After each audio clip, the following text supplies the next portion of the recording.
2020 Emancipation Day celebrations themed Our Heritage, Our Strength. So excited today to have such distinguished and amazing folks joining us today to have this conversation. So today's topic is around leveraging our resilience and reminding ourselves why Black Lives Matter. The 2020 Emancipation Day celebration marks the 22nd year of the commemoration of Emancipation Day in Ghana. It is being held from July 27th all the way to August 1st, 2020. And Emancipation Day marks the abolition of slavery in the British colonies in 1834 and is an annual observance introduced in Ghana from 1998. Ghana is the first African nation to commemorate the resistance and liberation struggle of African people in the diaspora, especially against enslavement and the violation of their human rights. The Emancipation Day celebration is organized by the Ghana Tourism Authority under the auspices of the Ministry of Tourism, Arts and Culture, and in partnership with Pan-Africanist Secretariat. So today's virtual panel, we have the honor of having Mr. Gosset, who likes to be called as Baba. We also have Honorable Kojo Yankah as well joining us today. We also have Miss LaLa London, who's joining us, and also Rabbi, who will be joining us later on. So before we start, I would love it if each and every one of you can introduce yourself, give us a little bit more information about you, and tell us in your own words why Black Lives Matter. So Baba, over to you. Okay. You're going to start first. Well, I'm so blessed to be at this age and be reconnected to my roots.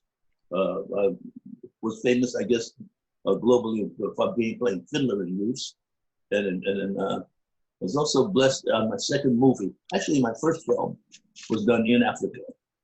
So at the age of 17, I was opening on a Broadway show. And at that time, it was 1953.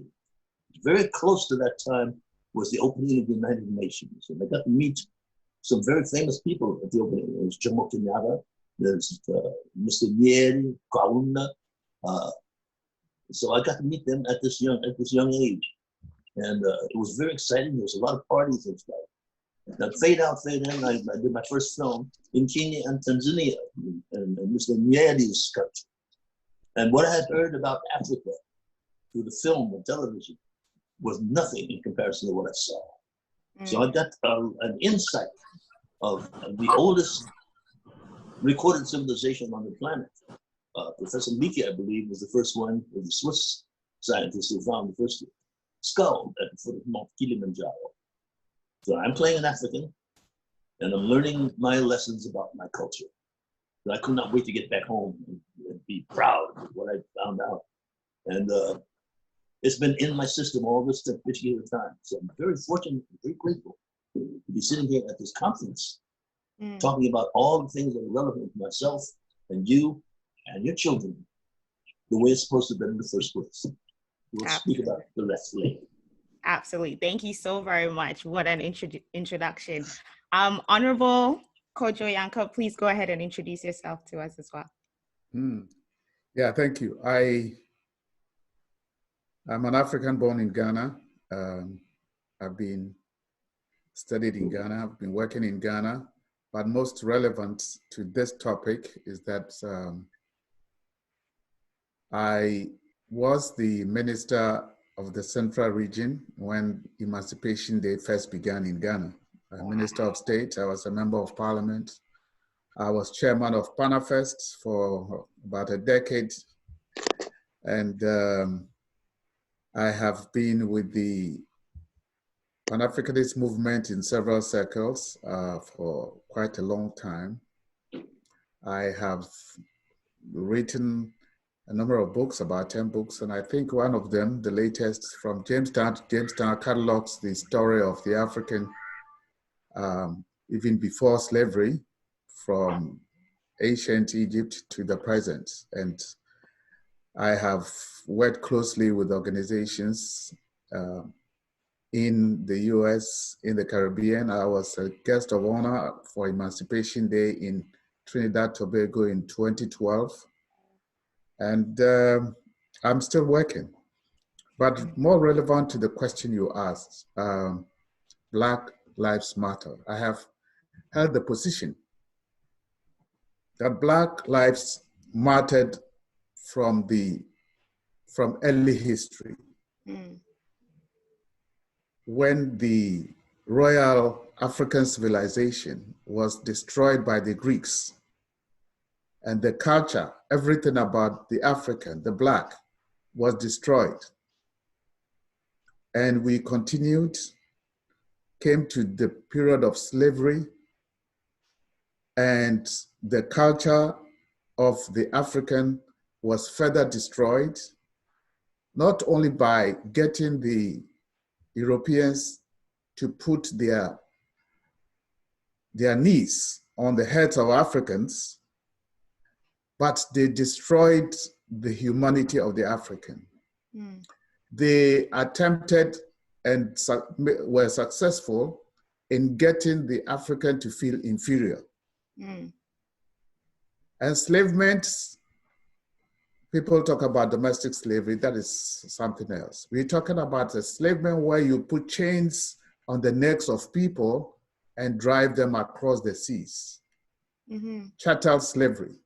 So Black lives have mattered for a long time. Blacks have struggled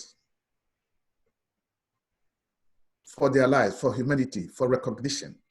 Colonization came, they just split Africa and shared the booty amongst themselves, shared our riches, minerals, and took everything away to make up what is now Europe. And now they went further, even to have a slave Bible, changed certain verses, took away 14 chapters of the Bible, and preached to Africans to remain obedient and not to have any hope of life. So all the humility things that you see in the Bible were aimed at the Black. I'm a Christian, but I know what I'm talking about. So our lives mattered long ago. All these people struggled. The Pan-Africanist congresses that were held in London from 1900, the West Indians that came to America, that came to Europe, and linked up with Americans. Marcus Garvey, bless his name, we'll celebrate him on 17th of August. All these came together because they were concerned about the dignity of the Black. They were not happy in the West Indies. They moved to America, in Harlem, and joined activists to ask for dignity for the Black person. So the struggle has continued since civilization. So when we talk about resilience, it's not today. What happened to George Floyd is the symbolic thing. And it came at a time after 400 years when the whole Black race had been woken up, and we had commemorated the 400th anniversary of the arrival of the first African in the New World, although we know that there were some already taken by the Portuguese to the Spanish coasts and in Mexico and Central and Southern America. But the last year's recognition of the 400th anniversary of 1619 marked a new awakening. And that is why all the lynchings that had happened in America, it's not today. Yeah. Go to Montgomery, go to the Lynching Museum, see the thousands of people who have been remembered there. So Emancipation Day is important, but Black Lives Matter is the symbolic link to the whole question of emancipation for all Blacks everywhere and for all humanity, because Emancipation Day, as I will explain later, it's not just for Blacks. Absolutely. People must feel guilty and pay the necessary compensations with their minds. Thank you. Thank you so very much, Honorable. That was so profound. Really, really excited to dig deeper into this. So Miss LaLa London, we're gonna have you introduce yourself and tell us why Black Lives Matter. Okay, I'm LaLa London, and I was born on the most beautiful isle in the Caribbean, St. Vincent and the Grenadines. Amazing. Today, St. Vincent is the smallest nation ever to have been a member of the United Nations Security Council. So that is something that we are very proud of. Amazing. Black Lives Matter. Why? It is my firm belief that civilization started with Black people. I really, really believe that. And the contributions that Black people have made on the world stage are remarkable and undeniable. On the issue of Black Lives Matter, I am the mother of an only child, a son, who is an African American. And we see what happens every day in the country that is supposed to be the bastion of democracy, where Black lives somehow just doesn't matter. And it doesn't have to be you to experience the grief and the suffering that families have to endure as a result of the disregard for Black lives, not just in the United States of America, but to a very large degree. A lot of the incidents that we see are right there. So it really matters to me as a mother, number one. And had it not been for the grace of God, truly, I would be one of those moms. Hadn't my son applied the techniques that he was told that he should do, I would perhaps be grieving my only child. And frankly speaking, I am sick, I am tired, I am fed up. Because my son's life matters. Every single Black life matters. And to know my son is to know that he can't harm anyone. And, you know, to have experienced what he experienced one night after having left work, tired, trying to make his way home. When I saw the George Floyd tape, to be honest, I was already numb. I could not feel any angrier because I had been there for years. And this whole issue of our Blackness, who we are, has led me on a journey to reveal the secret of who I am as a Black woman. And this journey really, it began in Africa. And my ancestors ended up on the tiny island of St. Vincent and the Grenadines, like I've said before. As slaves, My own grandfather was the son of a slave.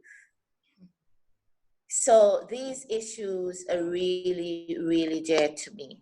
And like I said, for 4 years now, I've been on this journey where I'm actually penning a book, a historical nonfiction titled The Secret of Who I Am, One Black Woman's Journey to Discovering the Truth of Who She Really Is.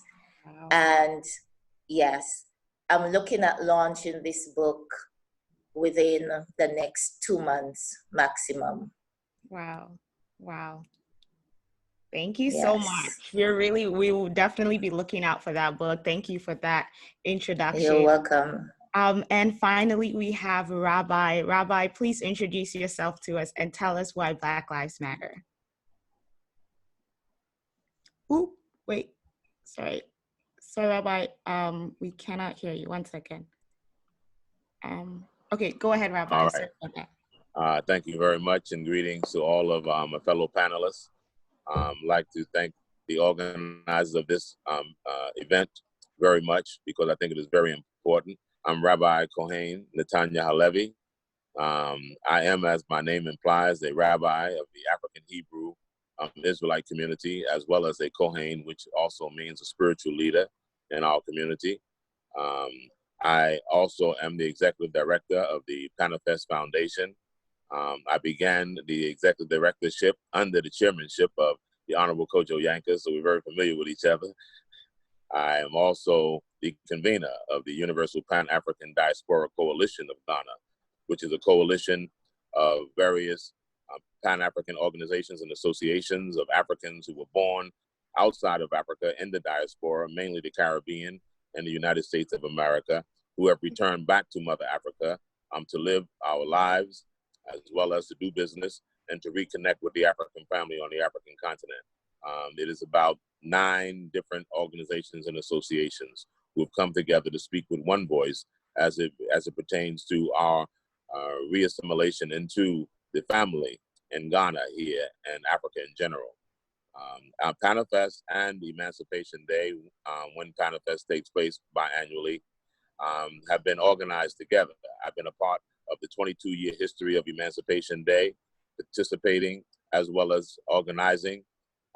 I'm also responsible for coordinating the Panelist Festival, which has been now in existence for 28 years.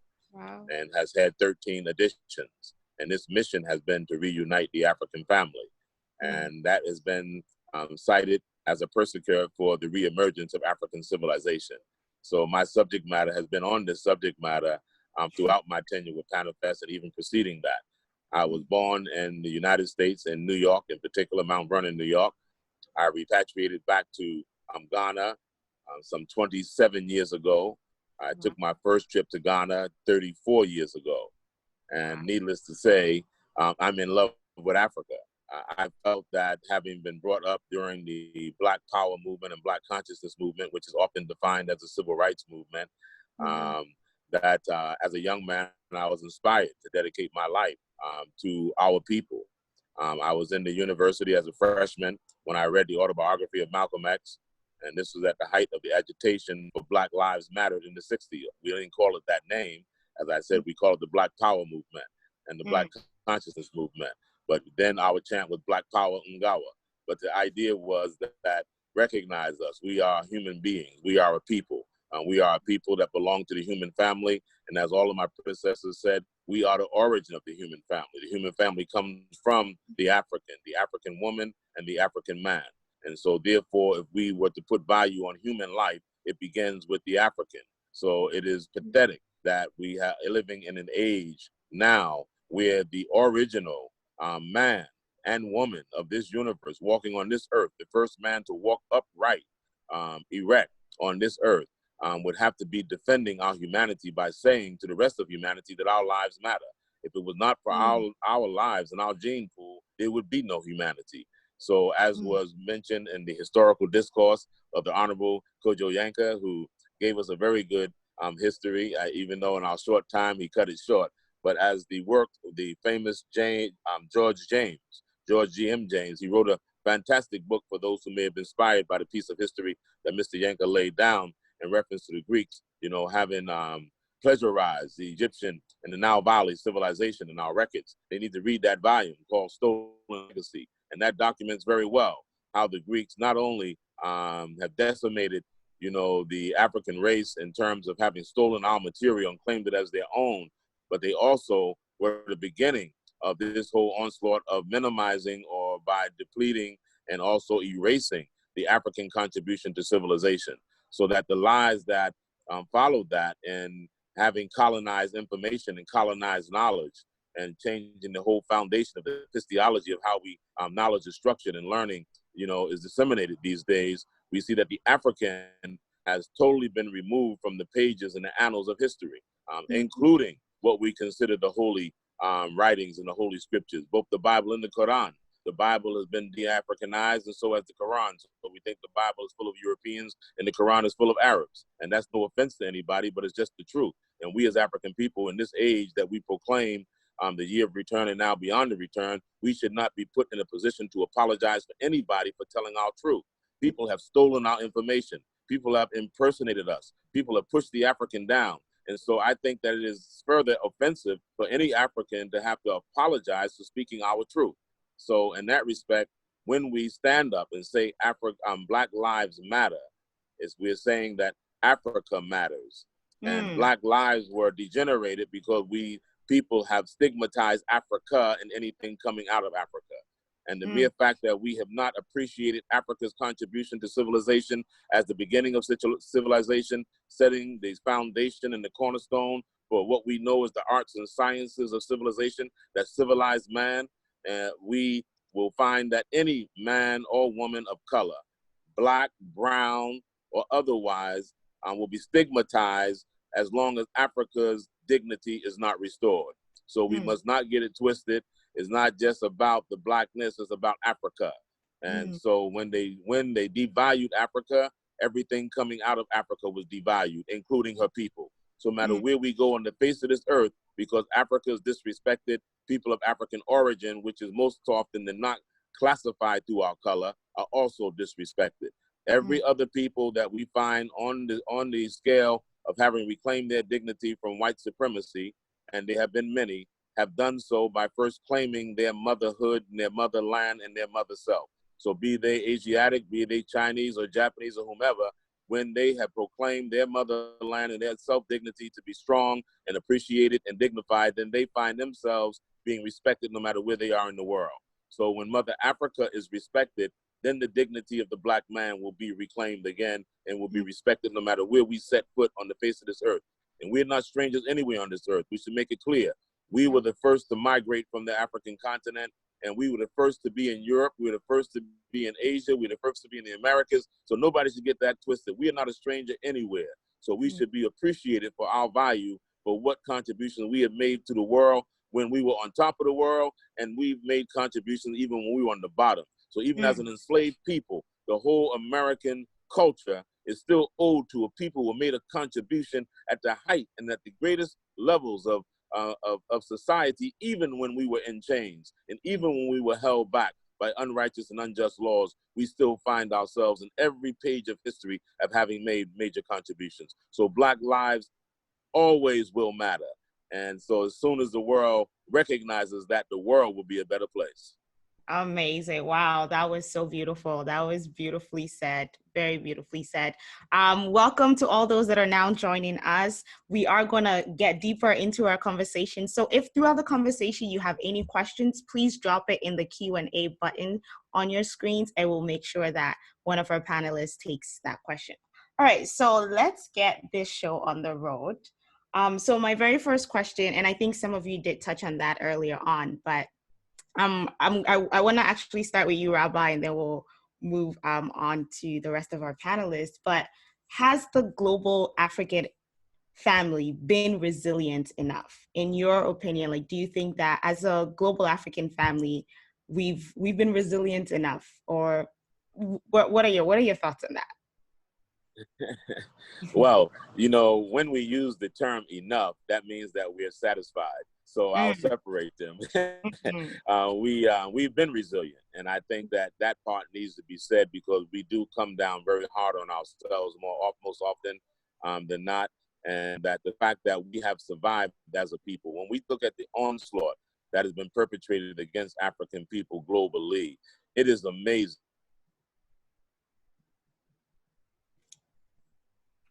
It is a miracle that we've even survived. And still have our population in place. When we look at the fact that Africa has the youngest population of anybody in the world, and I think by the year 2025, we will certainly outnumber any other race of people in terms of a number of young people under 25 years old. And the fact that that could exist when we've had over 250 years of Africa being exploited, and our sons and daughters having been kidnapped, stolen, and murdered and enslaved, and then we've had over 100 years of colonialism, and the Black lives not mattering, and the devaluation of the value on our lives, then we have been resilient just to exist. There have been almost races of people have been decimated. They're no longer, are walking this earth, and are no longer, have the strength of voice that we have to proclaim and fight for our dignity. So certainly that is because of our resilience. Whether it has been enough, I will not say it has been enough until we are victorious and totally victorious and claim the victory. But certainly we have not been silent in any generation.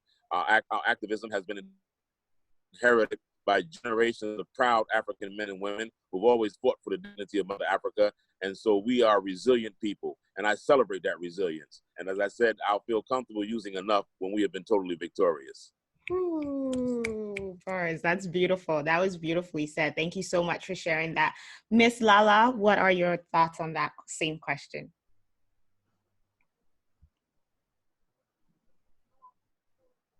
Hello? Okay. Miss LaLa, can you hear us?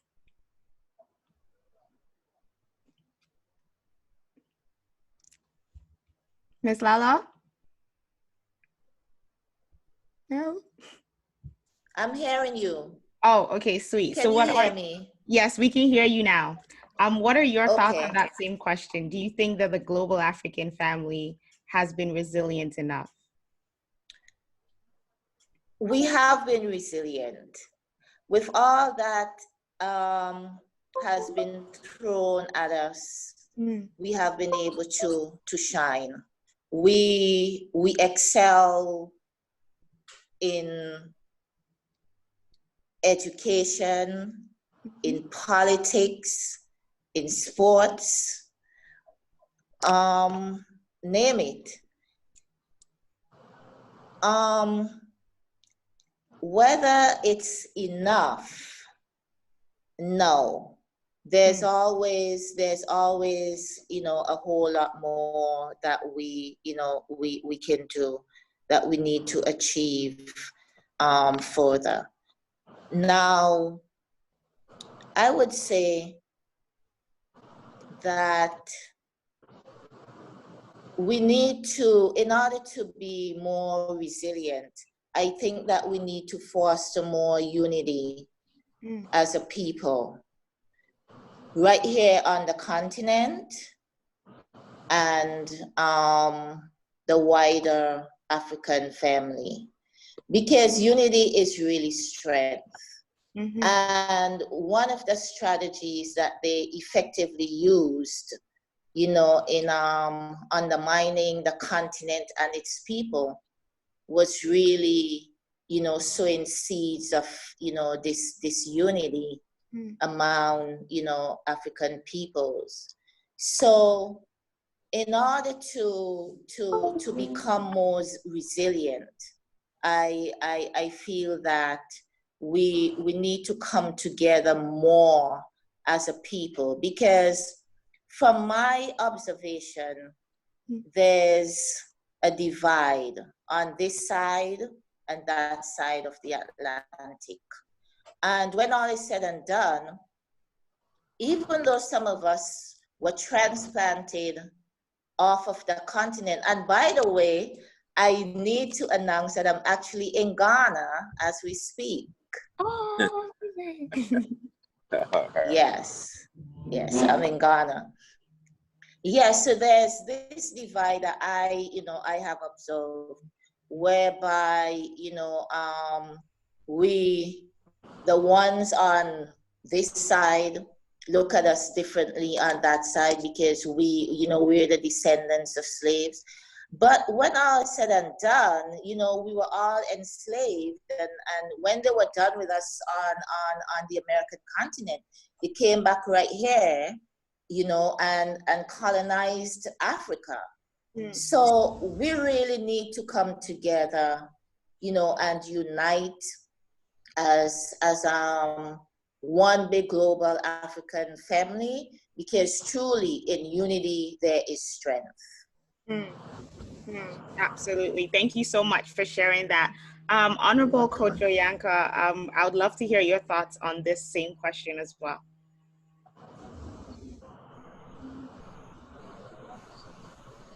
Sorry, 1 second, we can't hear you. I think you're on mute. Let me unmute you. Oops. Okay, please go ahead. Okay. Whether we have been resilient enough, we haven't. Part of the reason is that the forces that are organized to step on our necks are still very strong. And secondly, those of us either on the continent or on the other side have also allowed ourselves to be divided further. Now, one weapon that has been used is education and communication. When I say education, look at our educational syllabuses in America or in Africa. In Africa, we know very little about people across the Atlantic. On the other side, those on the other side know very little about the continent. The school book don't teach history. There's no history that is common to us that is taught across board. So we have different versions of history. And then look at communication, look at images, look at films. The images of Africans or of Africa that are shown in the West, depict people who are depraved, totally under you may even use the word civilized. So until you visit Africa, you still believe in the images that you get about Africans. Now, until lately, we did not know that a lot of Africans or people of African descent were inventors, were innovators, had a great role to play in the building of America. Some were even in the space business and all that. And all these were neither. There are inventors and discoverers who are Black that are now beginning to emerge. Education separated us. We were miseducated on both sides. And then we have also ourselves, some of our own leaders also to blame. Listen, why don't we have history books that tell about us? There are a number of things that happen in the Americas, in the Caribbean, in South America, we do not know. News permeate through all the new media that we have, even Ghana. You want information on Côte d'Ivoire next door, it must come through Paris, through a news agency that is in Paris. Elections are being held next door, and we get the information from Reuters. So we do not know about ourselves. And then our leaders are not talking.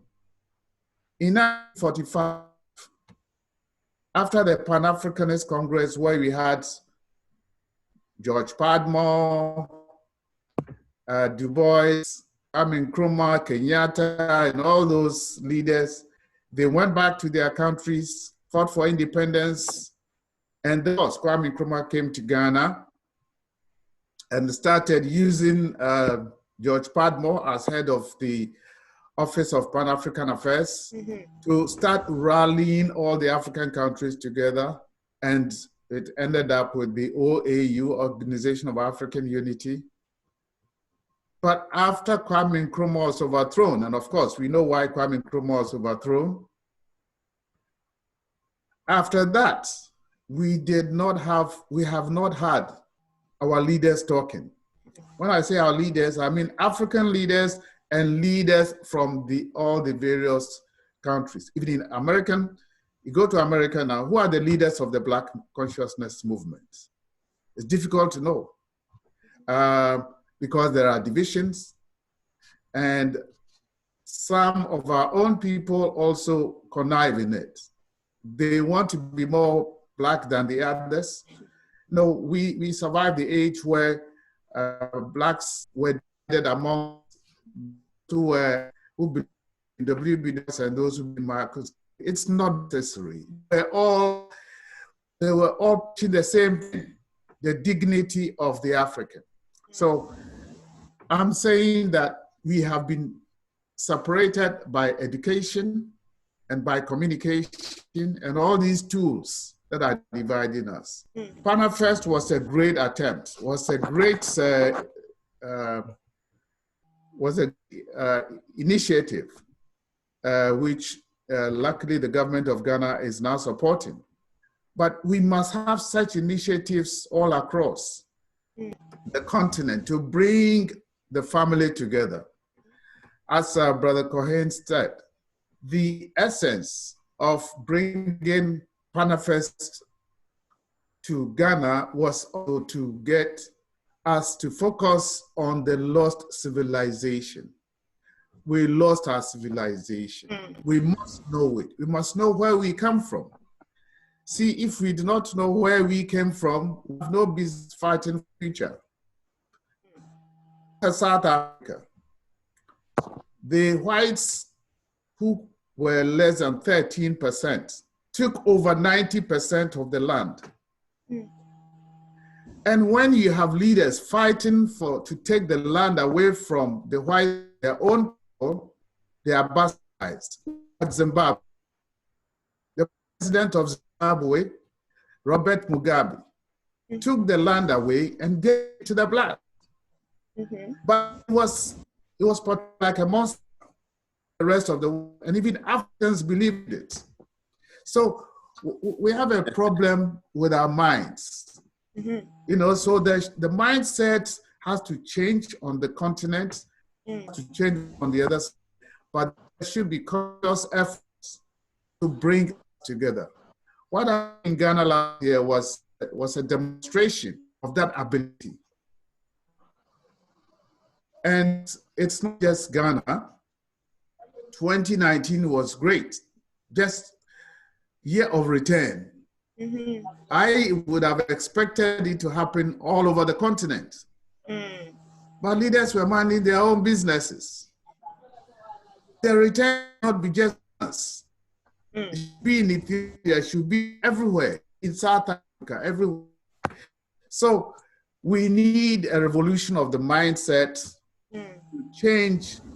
Now that we are talking about George Floyd, and I keep saying it's not just America.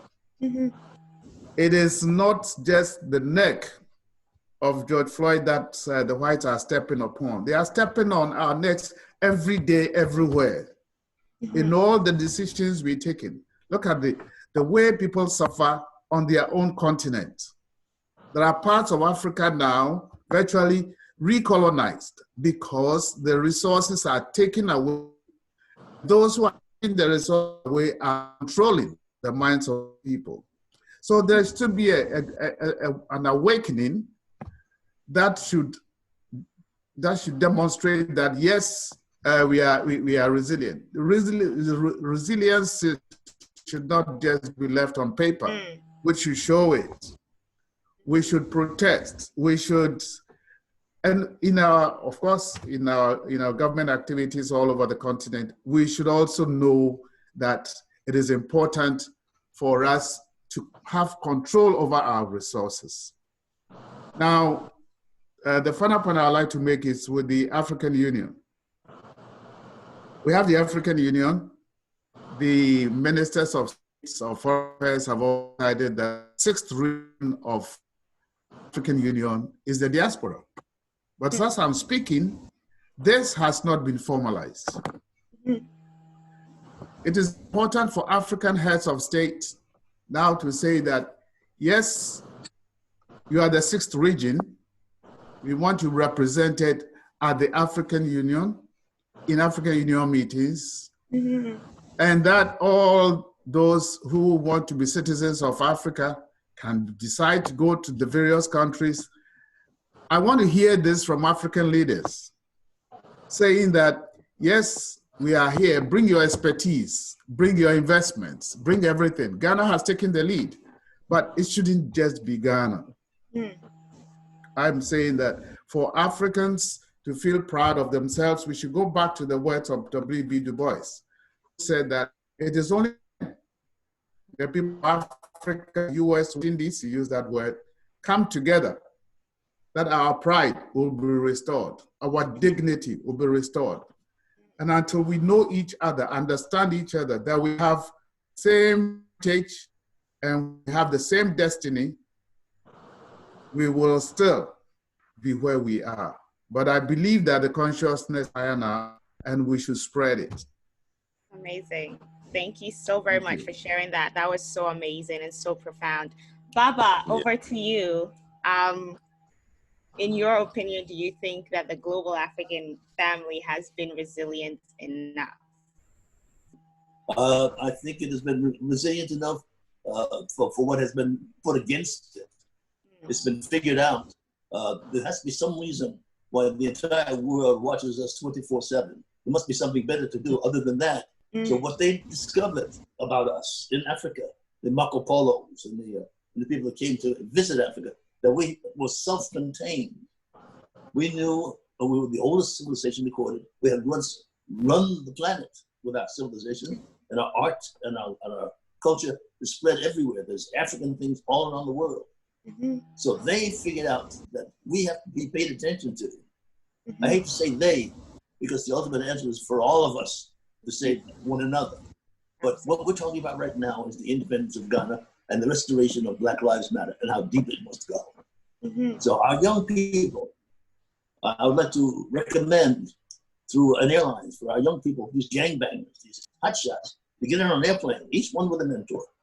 They go to 6 African countries and learn how deeply and how old that culture is, and upon whose shoulders they stand, and then bring that message back home.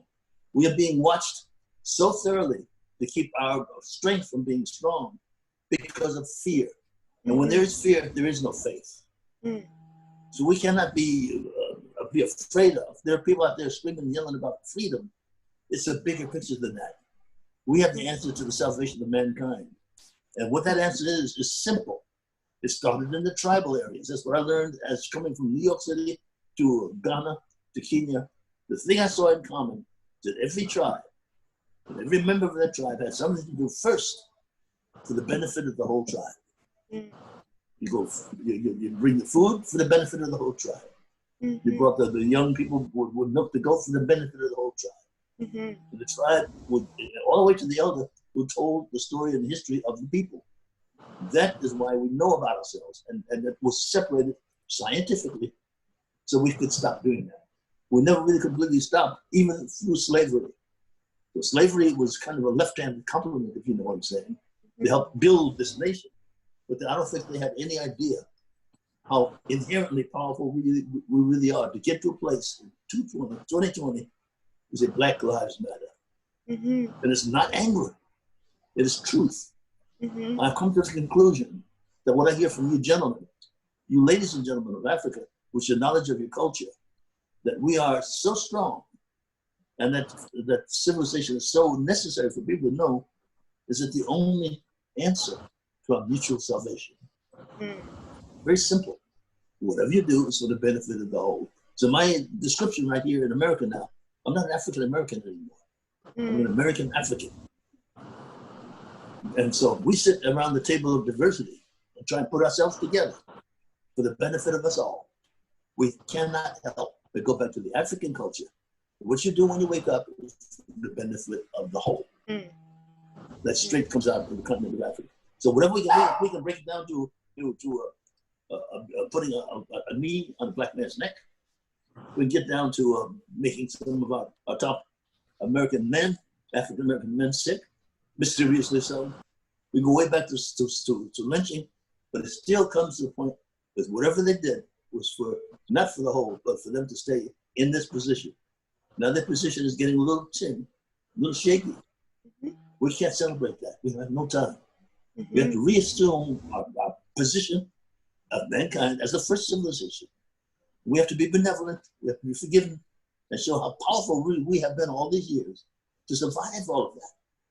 And once again, be the leader of mankind for the benefit of us all. Absolutely. That's where the royalty comes from.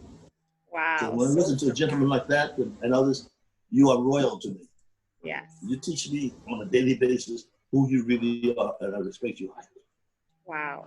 So beautiful. Thank you so much, Baba, for sharing that. Thank you. There was one common thread as I was listening to all of you speak, and that is around unity, but not just unity among Africans, but then unity across the diaspora and people of African descent, or like people that are native to Africa or the continent. I want us to leave our audience with actionable steps that they can take today in their individual communities that can push this idea or like this thought of unity forward. So again, to our audience, if you have any questions, please drop it in please drop it in the chat, because we are definitely going to get to that. But then before we do that, Baba, I actually want to go back to you. What do you think are the actionable steps that we can take to drive this, not just idea, but to drive this concept or this this foundation of unity, not just, in America or in Canada or anywhere else, but then literally across the diaspora and then also in Africa? What are the actionable steps that you think we can take today? We can put our heads and our hearts together and realize what's most important, and the communication, the re-honor. I'm an elder now. We have to re-honor the elder, because the elder tells that story to keep us intact. But we can figure it out if we put our heads together like we're doing today and figure out what those steps, what it would take. First is to allay the fear that once we get powerful, that we're going to get revenge. There's no time. That's not what it's for. There's only time for us to be resurrected as mankind for the salvation of us all. And that philosophy comes straight out of Africa. So in our behavior on a daily basis, whenever we meet one another, we are kings and queens. We must behave as such. So one of the bigger lessons for these young Black people, after a demonstration of Black Lives Matter, and it's beautiful and everybody loves each other, that night, a young Black boy will be responsible for killing another young Black boy. That can't be happening. That can't happen anymore. That's the poison that he's using. We got to get rid of the poison in those children, so that they're all ears and all eyes to know and listen to gentlemen like him and the Rabbi who know the story. So they're all ears, and they come back with the message, and you'll see the change in the music, the behavior, and the conducting. They will conduct themselves in the way it used to be in the good old days in Africa. We need to pull them back in. That's all they're asking for. But we have not done that, because we've been aspiring to be equal in the 21st century Western civilization society. Now we cannot make it unless we add our Africanness to the entire society and mix it up and go down and sit down and save this planet. Otherwise, nobody wins anything. Amazing. Thank you so much for sharing that. That's how important we are. Thank you so much for sharing that. That is absolutely vital. Honorable and Rabbi, I would love for you to touch in on this question as well. but then we would have to make it a bit quick so that we can get to some of the questions that are, you know, in the question box right now. So Honorable, briefly, if you can tell us what are the actionable steps that we can take today to ensure that the idea and the concept of unity that we keep talking about is actually in motion for people in the diaspora and also people that are on the African soil right now. A tough question, but quickly, because we are dealing with Emancipation Day, let me use that to bring it together. Emancipation is important. Emancipation as Emancipation Day really started in the Caribbean in the 1980s, because the Caribbean Historical Society found out that celebrating Columbus Day did not mean much to them. And so they lobbied the governments in the Caribbean, starting from Trinidad, Tobago, and then Jamaica, throughout, for them to commemorate Emancipation Day and replace Columbus Day with Emancipation Day. That was an action that they took. I'm using it to say that we should think of these same things throughout the continent and everywhere we are. Why is it that it's only Ghana? Of course, I know that the Nigerian president, I think it was Obasanjo, was very interested in emancipation as well. And he was invited as a guest of honor. Our own president, Jerry Rawlings, was also a guest of honor in 1997 in Trinidad, Tobago. That led to Ghana also commemorating Emancipation Day. But it should not just pass as a day on paper or as a slogan. Emancipating is emancipating your mind. And it should cut across the whole continent, the whole Black race.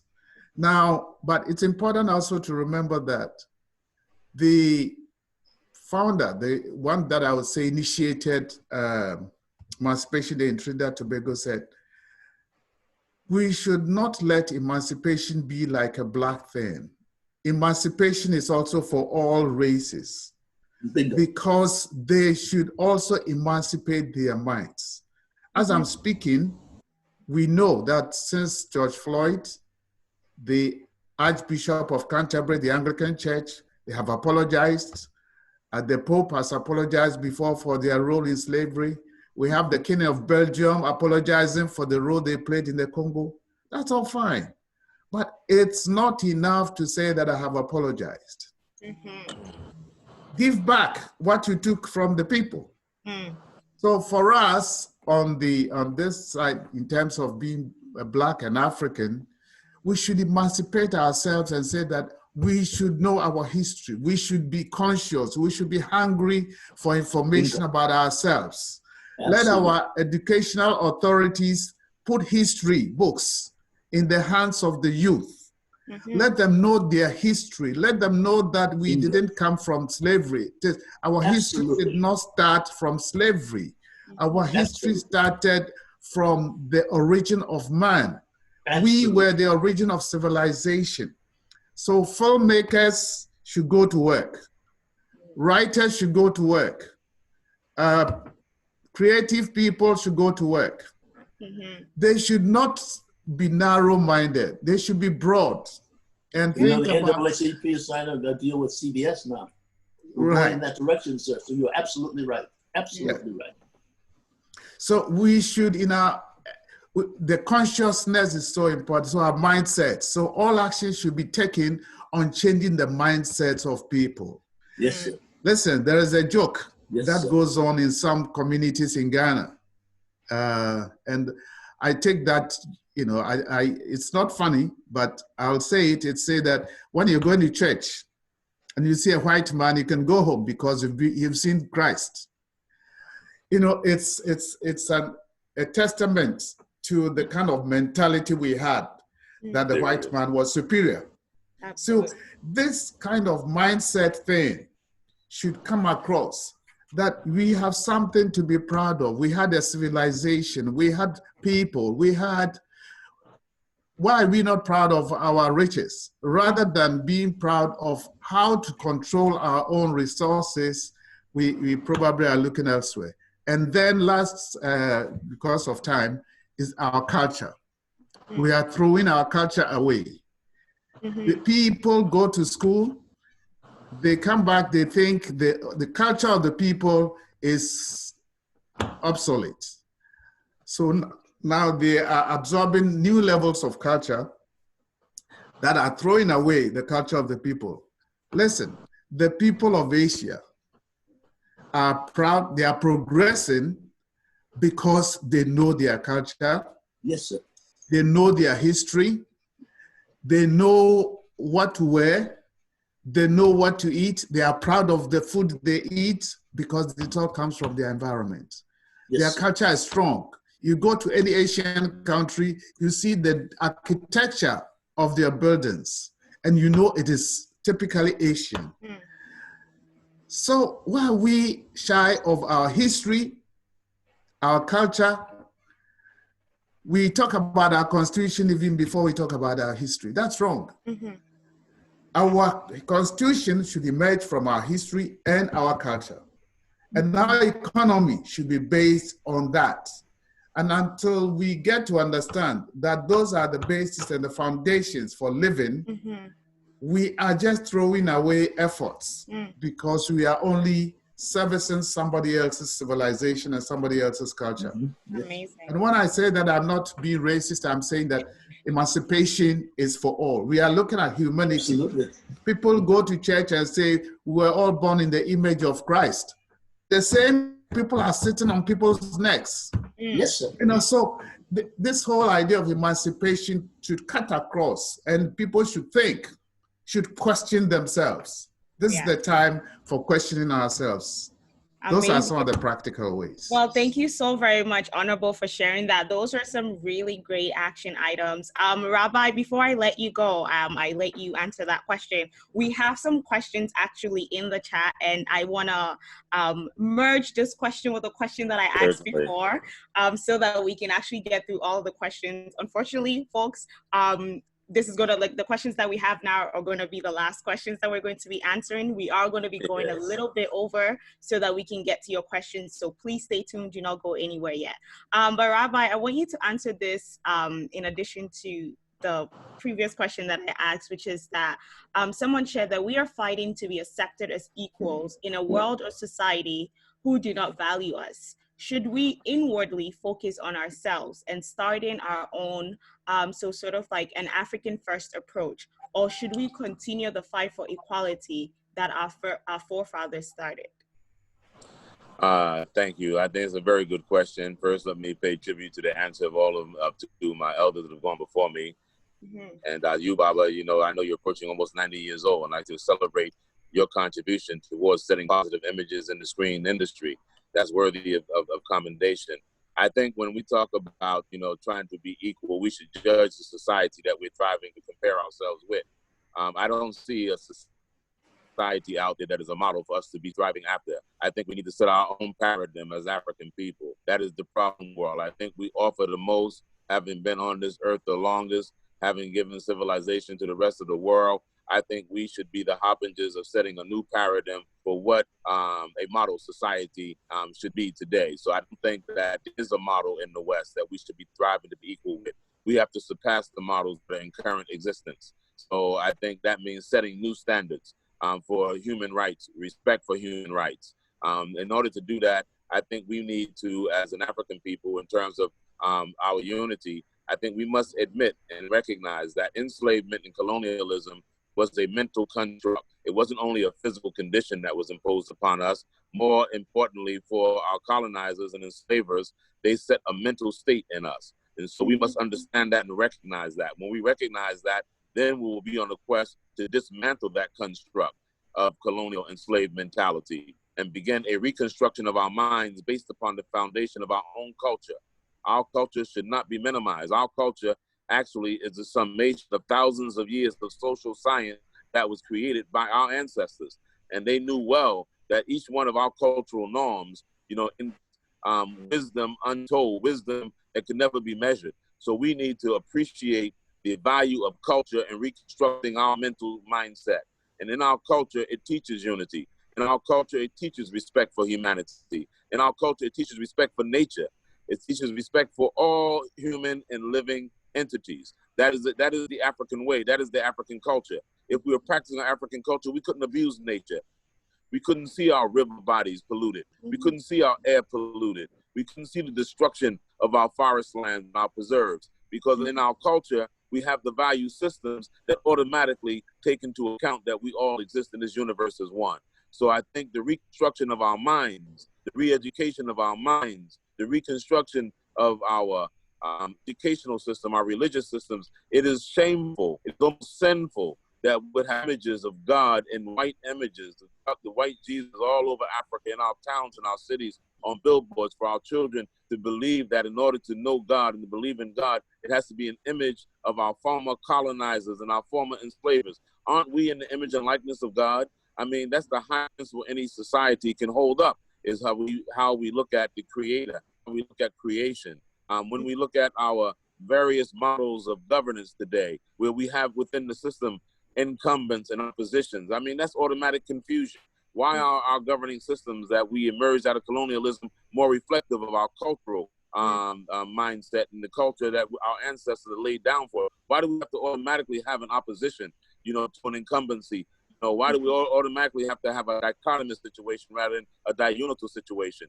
We need to have reform in our political party manifestos. All over the African continent, we got political parties and nation states opposing each other. And I don't know if any single manifesto on any political party in any African nation has an ideal to reunite with its diaspora, to reconnect the African family. Is Pan-Africanism spelled out in the political parties manifestos as we see on the African continent? Who has picked that up? Who's picked up the vision of the Kwame Nkrumahs, the Julius Nyerere, the Sekou Touré's, who thought about the global African family? Where are those political parties? Where are those political mandates? Where is that set down as even our goal? So as the grassroots are calling out for Black Lives Matters, we need our leadership to get in tune with that cry and that pull. So we need to say, these are the pillars that we're building our reorganization of ourselves and the reorganization of our continent. They must be set down in the pillars that we say that we want to be governed by. Amazing. Yeah, that was beautiful. That was so beautiful. And a question for Miss LaLa. So how do you think, so there's a question that says that what would you expect from international institutions around, the issue of Black Lives Matter? But then again, how are we connecting that back to the diaspora and also the people that are on the African land? Let me go ahead and, oops. Can you, once again, okay, technology. Okay, go ahead. Okay, can you hear me? Yes, we can hear you. Yes. Okay. It definitely begins with education. Okay. Our history really is nowhere to be found. It's like you have to go hunting to get the truth of our history. And unless people, become aware and sensitized as to who we are as Black people, that we are really royal, then we're gonna constantly buy into the falsehood that we are inferior. Because really and truly, where is that book that we can pick up, and turn the pages and, all this stuff that we are here discussing this morning? Where can someone go and actually access that information, in an orderly manner? And if we're talking about international institutions, then the brilliant minds have to come together and write our history. And so that way, our history would become part of the curriculum, in schools. And when I say part of the curriculum, really, I'm not saying that we should weight on them. By them, you know what I mean, because they're never ever gonna tell the truth of our history. So I think from even a community level, you know, parents and teachers have to show a willingness to, you know, to lay their hands on whatever literature is available to tell the truth, not necessarily in a classroom setting, so to speak, because there is so much resistance, you know, against teaching the truth of our history, you know, in schools. And I am of the strong opinion that we all need to be educated, white people included, because there's so much ignorance that exists out there. If you ask a lot of people, why do you hate Black people? They don't even know.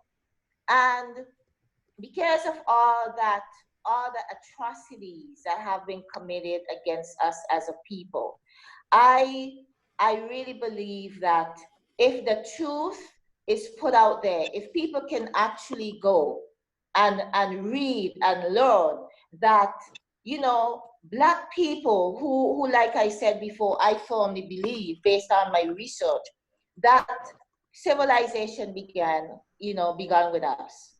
So with the level of disrespect and disregard towards our Blackness needs to be rectified. And like I said, that can only happen through education. I really don't see any other way for this to happen. Amazing. Thank you so very much, Ms. LaLa, for adding to that. So finally, Baba, we have a question for you, and I'm going to put the two questions together because I think they're all connected. So one is, and this is something that Honorable Kojo spoke about a lot, is how can we use media to change the narrative? And then the second question is from Ms. Ivy Prosper, and she wanted you to elaborate on the statement of saying that you're not American African. If you're able to shed some light on that, and is this something that you think young people should absorb in order to move forward? Well, I was fortunate enough to have done 3 or 4 movies which encourage young people to act accordingly. Baba? Someone calling me? Can you hear me? So yes, in Officer, Gentlemen, and Toy Soldiers, and Sadat, certain carefully picked characters in movies still last a while today. They come back to me from young people. So maybe if we can start exposing some of our history, maybe in the curriculum, in school or out of school, the people upon whose shoulders they actually stand on, we'll be able to reroute their attention. So they have something to, because they love their LeBron James and they know their Kobe Bryant, but we go back so far and they don't understand upon whose shoulders they stand. But once they get that connection, it's never broken again. So maybe we have the responsibility, not asking nobody else to put our stories up there, put our own stories up there and let them and show it to them. I'm amazed how the cell phones go back in the pockets. You know, they want to know. They really want to know. And it's nothing dangerous to society. It's necessary. So we have to be program of attraction and encourage these young people to, and everybody should know. It's okay, but it's a program of attraction and faith that it takes all of us to save this planet. Amazing. All of us. Amazing. Thank you so very much. Honestly, this has been such an amazing conversation, and I definitely think that we have to do it again. Before I let each and every one of you go, for those of you that have any other questions, please send it later on, and we will try and find a way to have them answered and sent to you. But before I let each and every one of you go, just give us one power statement that you think folks need to remember as we continue on in our not only fight for equality, fight for equity, but then also in in building the foundation of unity that we keep talking about today. So I want each and every one of you to give us one power statement that you want to leave us with. And then also, Honorable Kojo, if you can also go ahead and share with us the projects that you're working on. So we're going to start with you, Baba, and then we're going to end with Rabbi. So Baba, go ahead. Baba, well, I've got there coming out is The Cuban, which is very instrumental in my childhood. And then one called the Foster Boy, about the foster controversy and the child abuse and other things it's doing through my foundation, as I'm saying it, to educate as an elder, for what it's worth, what my opinions are in programs like this and in churches and in schools, what my opinion is. And magically, the children's phones go in their pockets. So maybe we're on the right direction. Amazing. Thank you so much for sharing. Honorable Kojo. Yes. Well, my statement first.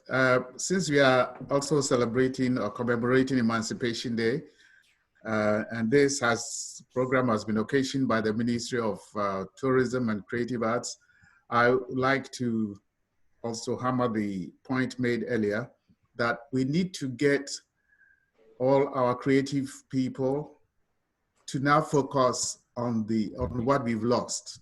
The themes that they work on should be relevant to where we are in history. That we need themes that unite the people. We need themes that raise the consciousness of the people. We need themes that Bob Marley dealt with years ago, in terms of liberation, in terms of getting control over our own resources, in terms of respecting our culture, in respect of being proud who we are, in respect of raising the consciousness of Blackness. It's something that we know. Nobody should tell us who we are. We should tell our own story. Yes, sir. Having said that, I'm working with a group of Pan-Africanists all over the world to establish a heritage museum in Ghana. Thank God the Ministry of Tourism has endorsed it. African Union has endorsed it.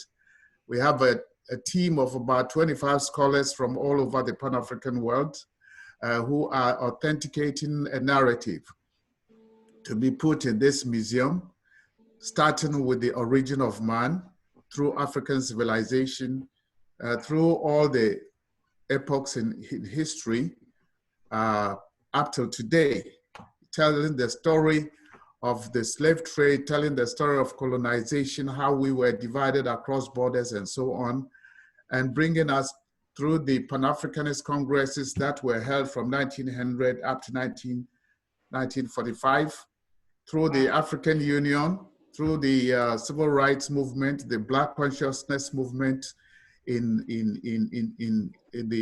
various parts of the world, all the uprisings that took place in the Caribbean, in South America, and all that, and then of course apartheid and the struggle for Black independence and so on, up till today. So work is ongoing. We will launch it on August 17th.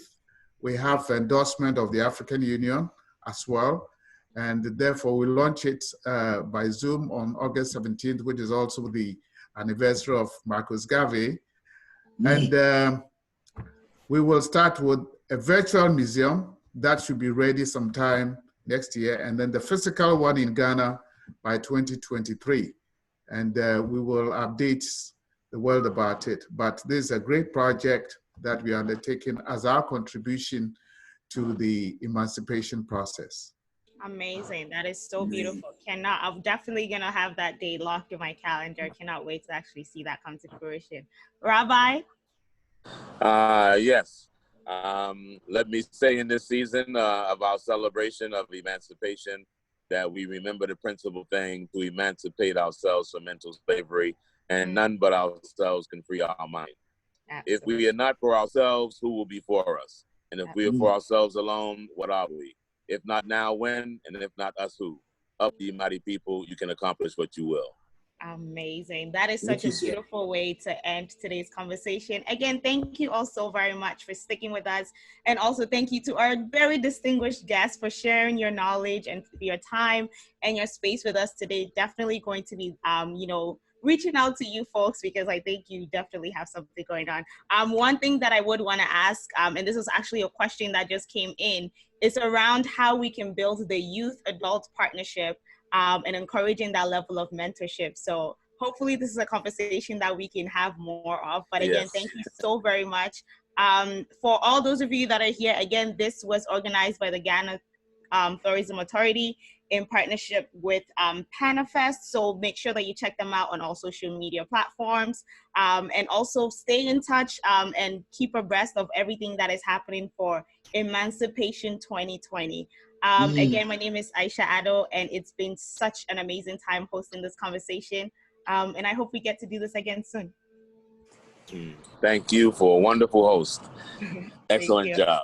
Thank you. Bye, Thank folks. you. Thank you. Bye. Bye-bye.